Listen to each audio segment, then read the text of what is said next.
Kata radikalisme tidak lagi terdengar asing bagi kita saat ini. Dari dulu sampai sekarang, masalah ini masih terus ada. Kita tahu bahwa kasus pengeboman acap kali terjadi di Indonesia. Dan dari kasus tersebut tentunya menimbulkan kerugian pada banyak aspek, terutama pada kondisi hidup kita. Bagaimana tidak? Jika paham atau hal ini dibiarkan, maka ketentraman hidup kita di Indonesia akan terkikis dan menyebabkan tidak tenangnya dalam beribadah serta beraktivitas.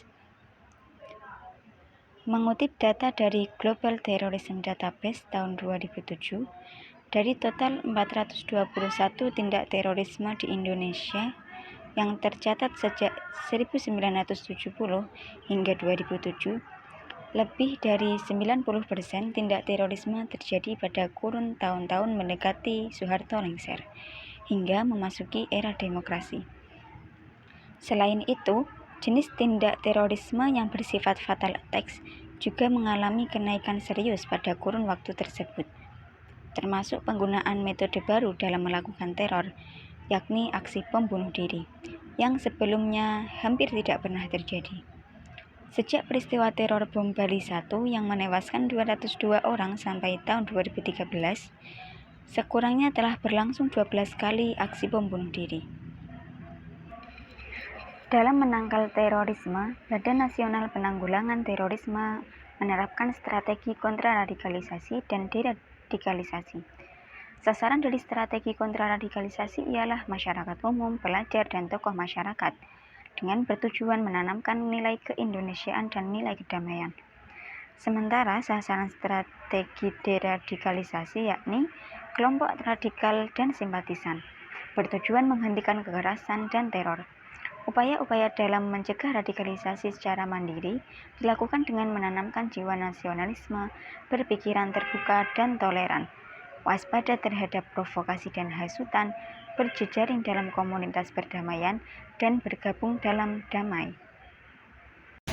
Paham moderasi beragama menjadi angin segar bagi pemerintah dan masyarakat Indonesia dalam menangkal radikalisme. Paham ini menjunjung tinggi toleransi umat beragama agar kita sadar bahwa perbedaan itu ada dan fitrah bagi setiap manusia. Sebagaimana dikatakan oleh Kiai Haji Mustafa Bisri atau sering disapa Gus Mus tentang moderasi beragama pada agama Islam. Katanya Quran yang dijadikan ukuran, tapi tidak mau perbedaan. Kalau melihat Quran, melihat pemimpin Islam, Kanjeng Rasul Shallallahu Alaihi Wasallam, moderat itulah Islam itu. Jadi bukan Islam moderat, Islam itu memang moderat. Jangan Islam moderat lalu Islam apa lagi? Bukan, Islam itu Islam moderat itu. Moderat. Islam itu yang moderat. Cuma satu. Kalau tidak moderat tidak Islam, begitu aja sudah. Kalau tidak moderat tidak Islam. Iya, Islam itu moderat. tidak umatan wasata. Orang Islam itu umatan wasata. Lihat saja, ada semua yang ekstrim-ekstrim yang berlebihan itu dilarang di Quran. Wala tusrifu, makan dilarang. Wala ta'tadu, hulu tidak boleh, segala macam. Anjing Nabi mengatakan khairul umur ausatuha, semua serba tengah. Kalau kita itu di tengah-tengah, kita hidup itu jadi enak. Marilah kita bersikap toleran terhadap perbedaan agar senantiasa hidup dalam kedamaian.